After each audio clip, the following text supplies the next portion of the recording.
Is ZimaOS still worth it in 2026? ZimaOS is a NAS operating system designed for home servers. If you're completely new to it, I'll first show you the core features. Then we'll take a look around and see what's actually changed since my last review. Let's log in and see how it held up. Every time you log in, you're greeted by this clean dashboard. Honestly, this is what every NAS operating system should look like. Even after 2 years, the design still doesn't feel outdated. A lot of home servers still look like they're stuck in 2015. ZimaOS feels like something an actual design team worked on. That polish immediately gives you a different experience.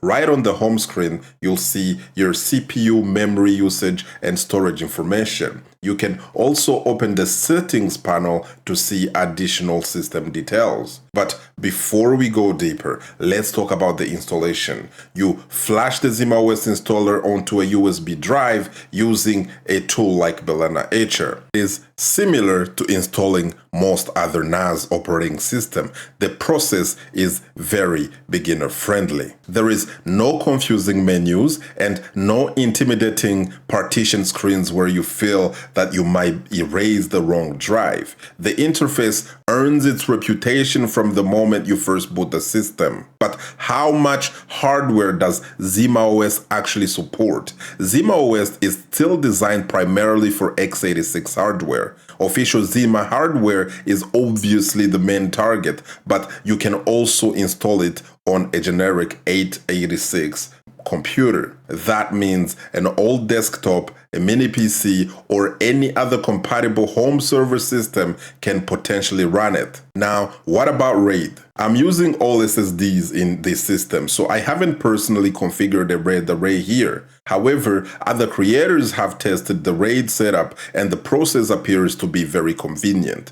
What about backups and restores? Again, I haven't really personally needed to restore this system yet, so I can't speak directly from experience. However, ZimaOS allows you to connect your storage to external cloud services. You can connect Google Drive, Dropbox, OneDrive, and even Aliyun Drive directly from the file storage section. That gives you a practical offsite backup option without needing to install additional software. But the App Store is probably where ZimaOS becomes most interesting. The App Store is genuinely first class. Featured applications are displayed right on top. Home Assistant, Jellyfin, Plex, and many other popular apps can be installed with a single click. You can also connect additional third-party app stores. ZimaOS displays a disclaimer before allowing you to add them, which is understandable. I added the Linux Server IO store along with other sources. Once you combine all of those stores,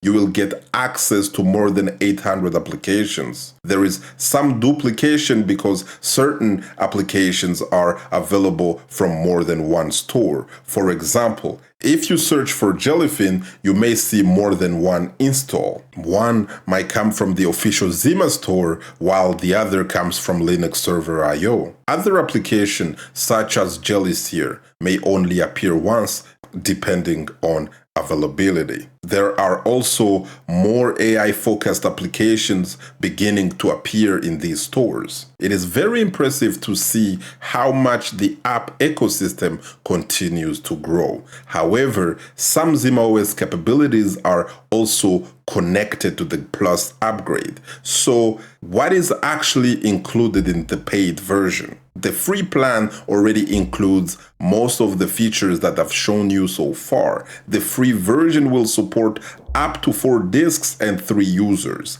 The Plus upgrade increases that to unlimited disks and unlimited users. At the time of recording, the Plus upgrade cost $29. For most basic home server setups, the free version will probably be more than enough. The ZimaOS website also includes helpful explanations about storage concepts including the famous 3-2-1 backup rule. Pricing is very important, but security is more important than you're storing real data. So, is ZimaOS very secure enough for us to trust? ZimaOS is a custom operating system, which means much of the underlying complexity is intentionally hidden from the user.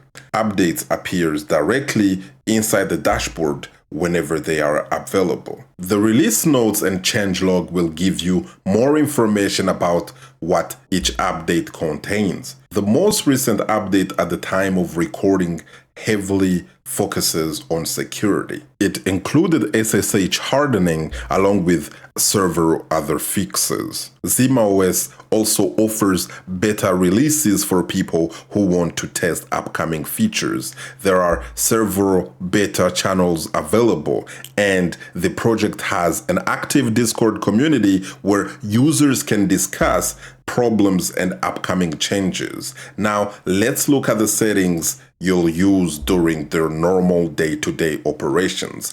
The settings page has not changed dramatically since I originally installed ZimaOS. The network section allows you to configure your network interfaces and ports directly from the dashboard. This particular machine only has one network port, so my available options are fairly simple. You'll also find Docker cleanup and update tools in the same settings area. The way ZimaOS handles applications data is especially useful. So in the File Explorer, you can find backups, documents, downloads, gallery files, media, and other data which are categorized into clearly defined folders. When you uninstall an application, its existing files are not automatically deleted unless you wish it to. That means if you install the same container later, you can point it back to the original folder. Your application data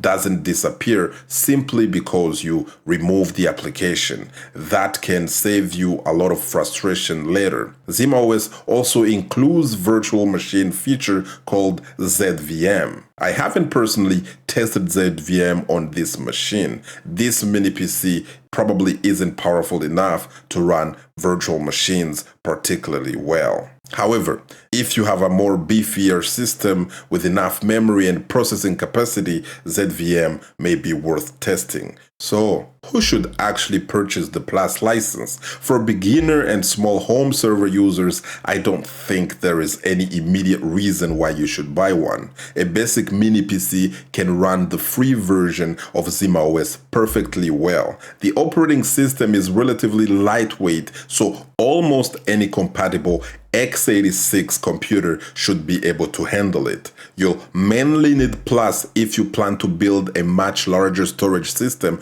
with more than 4 drives or more than 3 users. And if you're building a server that large, you may already be considering more advanced storage platforms. I also don't think ZimaOS should be compared directly to CasaOS. They may look similar from the user's perspective, but they work differently. CasaOS is primarily a graphical interface installed on top of Debian. ZimaOS is a complete custom operating system. That distinction really matters, especially since CasaOS has not been getting a lot of support and updates. So, who should avoid ZimaOS? Honestly, I think that ZimaOS has something to offer for everyone. Even if you're slightly curious about home servers, ZimaOS is easy enough to install and explore. The App Store alone makes it worth trying. Let's also take a quick look at the backup process.